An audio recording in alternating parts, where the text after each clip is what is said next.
बात करना वोट लेने के बाद उनका अनादर करना इनके लिए बहुत महंगा पड़ेगा। इसका पहला जवाब स्वतंत्र देव सिंह के इस ट्वीट में मौजूद है। पिछड़ा वर्ग अभी भी मोदी के साथ है, अखिलेश तो सिर्फ ब्लैक में टिकट बांट रहे हैं। दूसरा जवाब बीजेपी के एक और नेता की टाइमलाइन पर है, जिन लोगों का बीजेपी से मोह भंग हुआ है। दरअसल वो मोह भंग नहीं, खराब परफॉर्मेंस के बाद लगने वाले संभावित झटके का असर है। इंटरनल सर्वे में इसका सबूत है, इसलिए समय रहते सबने अपना पाला बदल डाला। देखिए, वही लोग जा रहे हैं जो लोग जनता के बीच में नहीं रहे और जनता उनसे नाराज थी। और सर्वे रिपोर्ट में जो आया कि मालूम हुआ कि एंटी इनकम्बेंसिंग जो है वो सरकार के विरोध में नहीं है और भाजपा के विरोध में नहीं है, लेकिन कुछ विधायकों के या कुछ मंत्रियों के विरोध में है, वहाँ की लोकल जनता जहाँ से वो चुनाव लड़े थे। तो ऐसे में उनको जब ये उनको पता चला, क्योंकि उन्होंने 5 साल में तो कुछ किया नहीं जिन लोगों ने अपनी जनता के लिए, तो जनता उनसे नाराज हुई वहाँ की लोकल, तो इसलिए वो अपने को लेकर के निकले। उनको डर था कि कहीं टिकट न कट जाए और ये बात लगातार हो रही थी कि जो लोगों के खिलाफ रिपोर्ट सर्वे में नहीं आएगी कि आपने जनता के साथ आपसे नाराज है, तो ऐसे लोगों का जो है वहाँ पर टिकट पर पुनः विचार करने का काम किया जाएगा। तो इसकी वजह से जो लोग जा रहे हैं वो वही लोग जाने वाले हैं। बाकी विधायक या मंत्री कुछ भले पाला बदलने का काम कर रहे हो, लेकिन आम जनता पाला बदलने का काम नहीं कर रही है, वो बीजेपी के साथ है। आचार संहिता लागू होने के बाद क्यों, उसके पहले क्यों नहीं, साल भर पहले क्यों नहीं, 2 साल पहले क्यों नहीं, 6 महीने पहले क्यों नहीं? इसलिए कि आखिरी समय तक के आप विधायक के पद का या मंत्री के पद का पूरी तरीके से उसका आपने दोहन किया और उसके बाद जो है जब आचार संहिता लागू हो गई और आपको पता चल गया कि जो है आपके खिलाफ रिपोर्ट है जनता की, आपके क्षेत्र में जनता खुश नहीं है, इसलिए वहाँ से सोचे कि जो है ऐसा ना हो मेरा टिकट कट जाए, इसलिए पार्टी छोड़ करके अलग जाने का काम कर रहे हैं और इससे जो है पार्टी पे कोई प्रभाव नहीं पड़ने वाला। बीजेपी के विधायकों को तोड़कर मंत्रियों को अपने पाले में डालकर अखिलेश अगर ये समझ रहे हैं कि उनकी 22 की राह बिल्कुल आसान हो गई है, तो ऐसा बिल्कुल नहीं है। इसके पीछे का भी राजनीतिक विज्ञान है। अखिलेश यादव की सबसे बड़ी चुनौती होगी नए और पुराने नेताओं में बैलेंस बनाकर रखना। बीजेपी और बीएसपी के ज्यादातर नेताओं ने टिकट की आस में सपा का हाथ पकड़ा है। अखिलेश के लिए सबको एकोमोडेट करना बहुत बड़ा हेडेक साबित होगा। किसी को अपने लिए टिकट चाहिए, किसी को अपने बेटे के लिए टिकट की चाहे। अगर अखिलेश न्यू ज्वाइनिंग्स को भाव देते हैं तो सपा के कार्यकर्ता नाराज होंगे, और अगर न्यू ज्वाइनिंग्स को दरकिनार किया जाता है तो क्या पता वो अखिलेश को छोड़कर एक नया ठिकाना ढूंढे। भले ही कैमरे पर आकर हर कोई ये कहे कि टिकट के लिए थोड़े ही आए हैं, एक लाइव सैंपल देख लीजिए। इस समय जो जन आंदोलन का सत्ता परिवर्तन का मसाल लिए जो है राष्ट्रीय अध्यक्ष अखिलेश यादव जी चल रहे हैं, हम तो ये बता रहे हैं कि नायक पिक्चर की तरह पूरे प्रदेश का आम जनमानस, हर समाज का जनमानस उद्वेलित है, उनके साथ है और चाहता है किसी तरीके से यह झूठी, बवाली, जुल्मी और जो है यह सरकार समाप्त हो। और सर्व समाज को एक जो है अखिलेश जी पर, माननीय अखिलेश जी पर विश्वास है कि वो योग्य विकास पुरुष हैं। उनके आने के बाद ये जो है निश्चित रूप से प्रदेश में नौजवान को रोजगार मिलेगा और दलित और पिछड़ों को उनका जो है अधिकार मिलेगा। जी, अब कोई विशेष बात तो नहीं, हमने कहा आपने बुलाया नहीं, हम स्वयं आए हैं और हमारी उम्र जो है 75 साल है। हमने कहा कि आप 4 बार विधायक रह चुके हैं, ऐसी कोई शौक नहीं थी। हम आपको पूर्ण बहुमत से अपने क्षेत्र और प्रदेश की जनमानस की आवाज पर आपको प्रचंड बहुमत से मुख्यमंत्री बनाने के लिए आए हैं।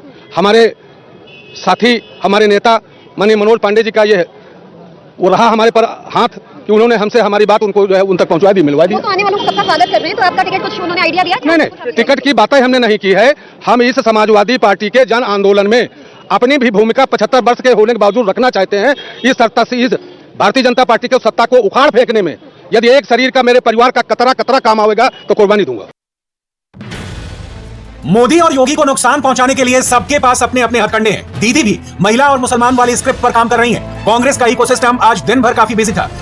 गोरों और चोरों वाले टेक्स्ट फैलाए गए, आंखों में चिंगारी से लेकर कांग्रेस की बारी वाला नैरेटिव सेट किया गया। बीजेपी को हराने की कस्में खाई गई, मगर फिर जब हमारी नजर कांग्रेस की 125 उम्मीदवारों वाली लिस्ट पर पड़ी तो एक नाम दिखाई दिया। गौर से पढ़िएगा, सदफ जाफर को लखनऊ सेंट्रल से टिकट मिला है। लिस्ट में नाम आना अच्छी बात है, दीदी महिलाओं को सशक्त कर रही है, करना भी चाहिए, मगर फैक्ट यह है कि ये वही सदफ जाफर हैं जो सीएए विरोध के दौरान लखनऊ में हुई हिंसा में आरोपी हैं। योगी सरकार ने दंगाइयों के साथ इनका पोस्टर भी चिपकाया था। ऐसे में सवाल तो उठेंगे, 22 के लिए प्रियंका का ये कौन सा नया प्लान है? महिला सशक्तिकरण के नाम पर ये क्या पैगाम है? सदफ जाफर के बारे में आप सबने सुना होगा। सदफ जाफर ने एनआरसीसीए के समय बहुत संघर्ष किया। पुलिस उनको उठाकर ले गई, बेवजह उनको जेल में डाला। उनके 2 बच्चे अकेले घर पे थे, उनकी देखभाल के लिए कोई नहीं था। फिर भी सदफ ने खूब संघर्ष किया, आवाज उठाई। उसके बाद भी जब सरकार ने तमाम पोस्टर छपवा के प्रदेश की शहरों में लोगों के चेहरों की फोटोग्राफ उन पोस्टरों पे लगाकर उनके बारे में प्रशासन ने लिखा, तब भी सदफ जी का नाम उसमें था। फिर भी उन्होंने संघर्ष किया और वो पीछे नहीं हटे। तो मैं आपसे कहना चाहती हूँ कि जो हमारी सूची है वो एक नया संदेश दे रही है। वो ये संदेश दे रही है कि अगर आपके साथ अत्याचार हुआ तो आप में ये शक्ति है कि आप अपने हक के लिए लड़ो। और उत्तर प्रदेश में कांग्रेस पार्टी आपको ये शक्ति देगी, आपका समर्थन करेगी, हर तरह से आपकी मदद करेगी ताकि आप अपनी लड़ाई लड़ सके, राजनीति में आए, सत्ता अपने हाथ में लें और अपने हक को खुद मांगे। अगर आप पिछले 3 दिनों के सीक्वेंस ऑफ इवेंट्स देखेंगे तो समझ जाएंगे इस वक्त यूपी में मोदी के सारे सियासी दुश्मनों का जमावड़ा हो गया है। सबका सिंगल पॉइंट एजेंडा ही यही है, मोदी को हराओ, योगी को हटाओ, फिर चाहे कोई भी प्लान बनाओ। मगर ये बात तो मोदी विरोधियों को भी माननी पड़ेगी, ना तो पिछड़ा मोदी से बिछड़ा है और ना ही यूपी का भरोसा टूटा है। आगे आगे देखिए होता है क्या। इस बीच पश्चिम बंगाल में हुए ट्रेन हादसे पर पीएम मोदी ने थोड़ी देर पहले क्या कहा, पूरी डिटेल देंगे 4 मिनट के ब्रेक के बाद।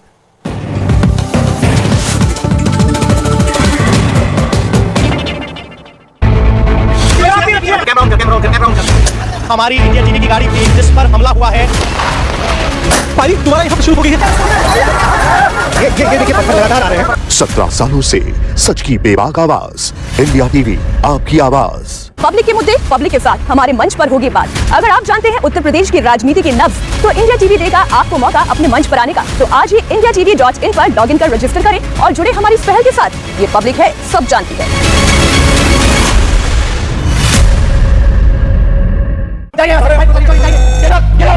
एक शब्द नहीं बोलेंगे हर शोर पर एक आवाज भारी, इंडिया टीवी, शोर कम, खबर ज्यादा। आज रात 9 बजे बीजेपी ने आज किन किन नेताओं के टिकट फाइनल किए, आज किस मंत्री ने बीजेपी से इस्तीफा दिया, अखिलेश जयंत ने किन किन नेताओं को टिकट दिया, किन के टिकट काटे। आज की बात रजत शर्मा के साथ देखिए रात 9 बजे सिर्फ इंडिया टीवी पर। ज्वलंत मुद्दों पर वाद विवाद और संवाद का मुकाबला आज शाम 5 बजे सिर्फ इंडिया टीवी पर।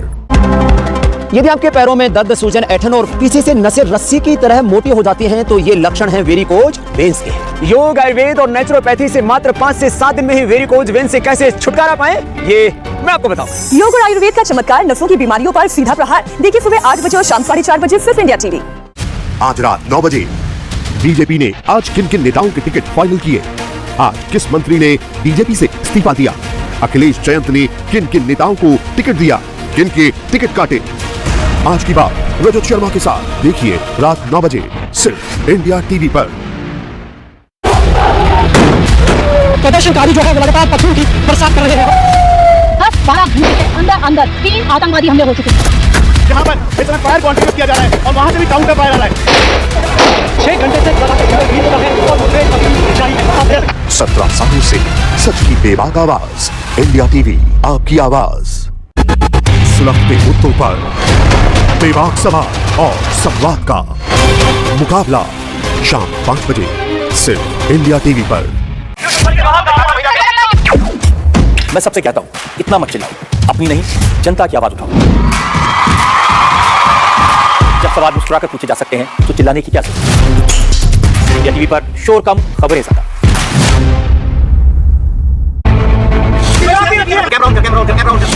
हमारी इंडिया टीवी की गाड़ी थी जिस पर हमला हुआ है।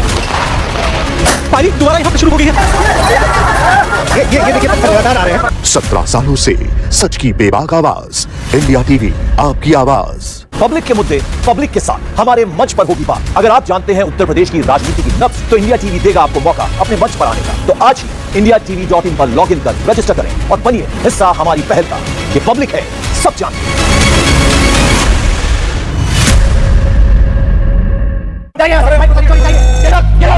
एक शब्द नहीं बोलेंगे।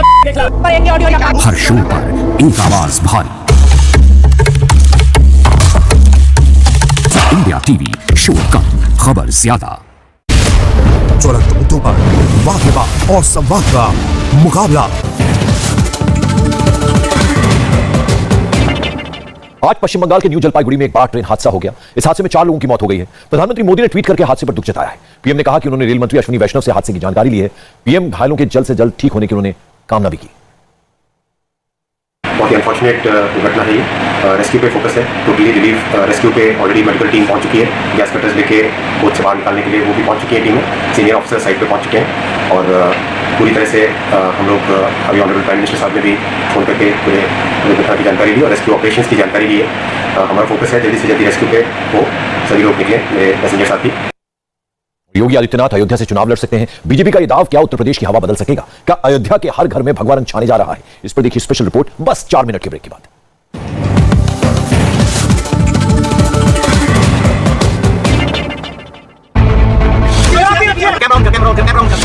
हमारी इंडिया टीवी की गाड़ी थी जिस पर हमला हुआ है। फायरिंग दोबारा यहाँ पे शुरू हो गई है। ये देखिए लगातार आ रहे हैं। 17 सालों से सच की बेबाक आवाज, इंडिया टीवी आपकी आवाज। पब्लिक के मुद्दे पब्लिक के साथ हमारे मंच पर होगी बात। अगर आप जानते हैं उत्तर प्रदेश की राजनीति की नब्ज, तो इंडिया टीवी आपको देगा मौका अपने मंच पर आने। तो आज ही indiatv.in पर लॉगिन कर रजिस्टर करें और बने हमारी पहल का हिस्सा। ये पब्लिक है, सब जानती है।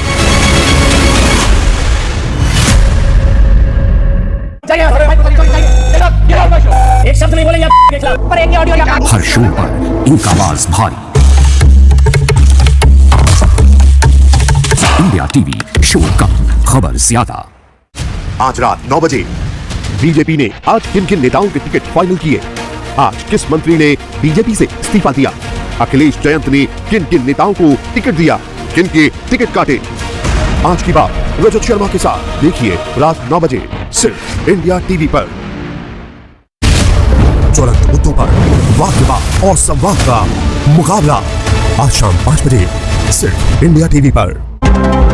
यदि आपके पैरों में दर्द, सूजन, ऐंठन और पीछे से नसें रस्सी की तरह मोटी हो जाती हैं, तो ये लक्षण हैं वेरिकोज वेन्स के। योग, आयुर्वेद और नेचुरोपैथी से मात्र 5 से 7 दिन में ही वेरिकोज वेन्स से कैसे छुटकारा पाएं, ये मैं आपको बताऊं। योग और आयुर्वेद का चमत्कार, नसों की बीमारियों पर सीधा प्रहार। देखिए सुबह 8 बजे और शाम 4:30 बजे सिर्फ इंडिया टीवी।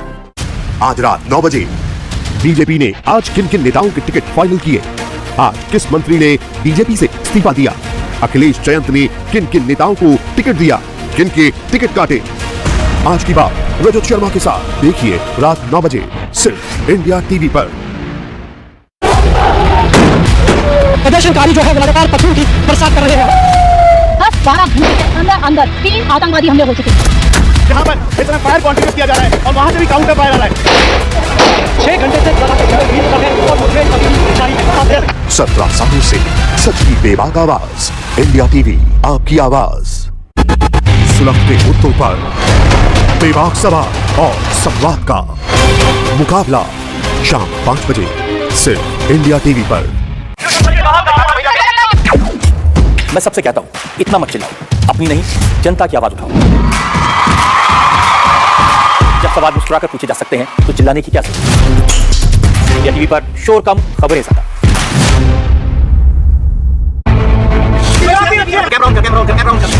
हमारी इंडिया टीवी की गाड़ी थी जिस पर हमला हुआ है। फायरिंग दोबारा यहाँ पे शुरू हो गई है।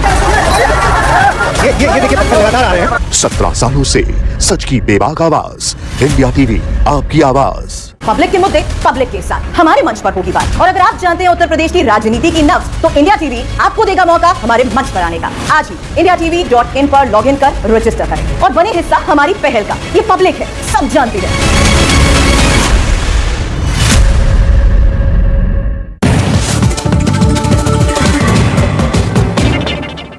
यूपी में 403 सीटें हैं, लेकिन सबसे ज्यादा फोकस अयोध्या पर है। यह खबर कंफर्म है कि योगी अयोध्या जा रहे हैं। मथुरा से नहीं, अब योगी के अयोध्या से चुनाव लड़ने की खबर है। अयोध्या सीट पर 40,000 यादव वोटर हैं और 27,000 मुसलमान वोटर हैं। यहां यादव और मुस्लिम वोट करीब 25% है। तो क्या अयोध्या से चुनाव लड़कर योगी आदित्यनाथ रिस्क ले रहे हैं? अयोध्या में कितना चल रहा है भगवा और कितना चल रहा है अखिलेश का जलवा, इस स्पेशल रिपोर्ट में देखिए।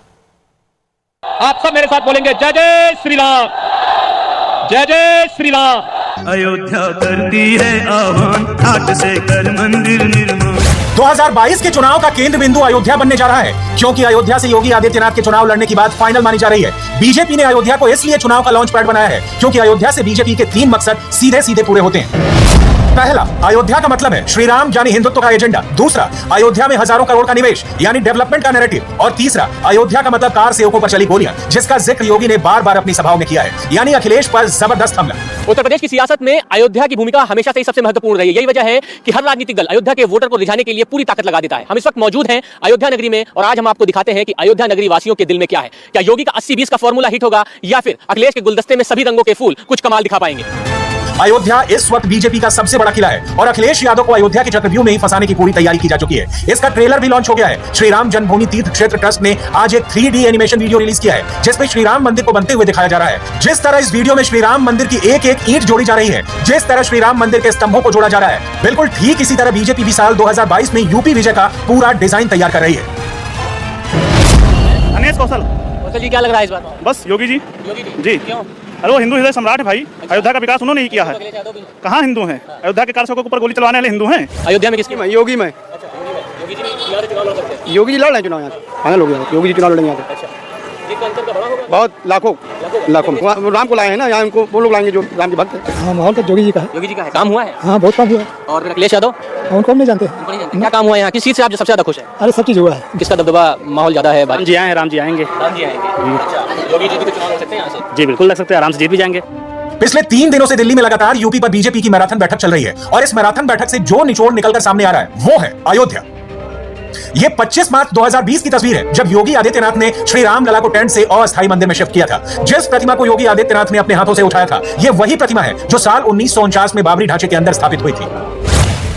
साल 1949 में जब ढांचे के अंदर रामलला की मूर्ति प्रकट हुई थी तब मूर्ति की सबसे पहले पूजा की थी महंत दिग्विजय नाथ ने, जो योगी आदित्यनाथ के गुरु महंत अवैधनाथ के गुरु थे। 1984 में जब राम मंदिर मूवमेंट की नींव रखी गई तब श्री राम जन्मभूमि मुक्ति यज्ञ समिति का गठन किया गया और इस कमेटी के आजीवन अध्यक्ष रहे महंत अवैधनाथ, जो योगी आदित्यनाथ के गुरु थे। और यह भी एक ऐतिहासिक संयोग है कि जब श्री राम मंदिर का भूमि पूजन हुआ तब उत्तर प्रदेश के मुख्यमंत्री हैं योगी आदित्यनाथ। और अब योगी आदित्यनाथ की ही अयोध्या से चुनाव लड़ने की चर्चा चल रही है। अयोध्या से गोरक्ष पीठ का आध्यात्मिक रिश्ता अब राजनीतिक रिश्तों में बदलने जा रहा है। अयोध्या में जो अंतर्राष्ट्रीय बस अड्डा बन रहा है, हवाई अड्डा बन रहा है, अयोध्या को व्यापार बढ़िया व्यापक मिला, अयोध्या में विकास हुआ, रोड बने, चौड़ीकरण का पूरा व्यवस्था बन रहा है। वैसे तो भाजपा को ही मिलना है सबसे ज्यादा, क्योंकि माननीय योगी आदित्यनाथ जी जो हमारे जो है मुख्यमंत्री जी हैं, उन लोगों ने यहाँ पर विकास बहुत कराया है। क्योंकि मैं आज से जो 12 साल पहले आया था तो इतना विकास नहीं था, क्योंकि आज मैं इतने दिन बाद आ रहा हूँ 12 साल के बाद दर्शन करने के लिए बाबा जी के, तो बहुत ही बढ़िया लग रहा है भाई। यहाँ पर रोडें साफ सफाई भी काफी माहौल अच्छा बना हुआ है।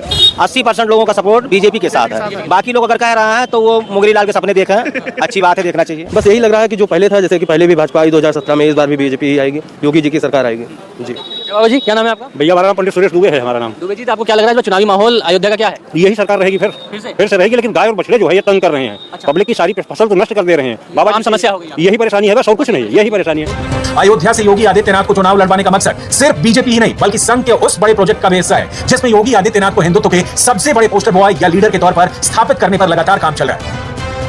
एक तरफ अयोध्या को विश्व की संपूर्ण आध्यात्मिक चेतना का केंद्र बनाने के लिए कोशिश की जा रही है और दूसरी तरफ अयोध्या से योगी आदित्यनाथ को उम्मीदवार बनाकर अब योगी को बीजेपी के सबसे बड़े हिंदू लीडर के तौर पर स्थापित करने की भी प्लानिंग तैयार की जा रही है। योगी मोदी की केमिस्ट्री में बीजेपी योगी को हिंदुत्व का चेहरा बना रही है और मोदी को डेवलपमेंट की पहचान के तौर पर पेश किया जा रहा है।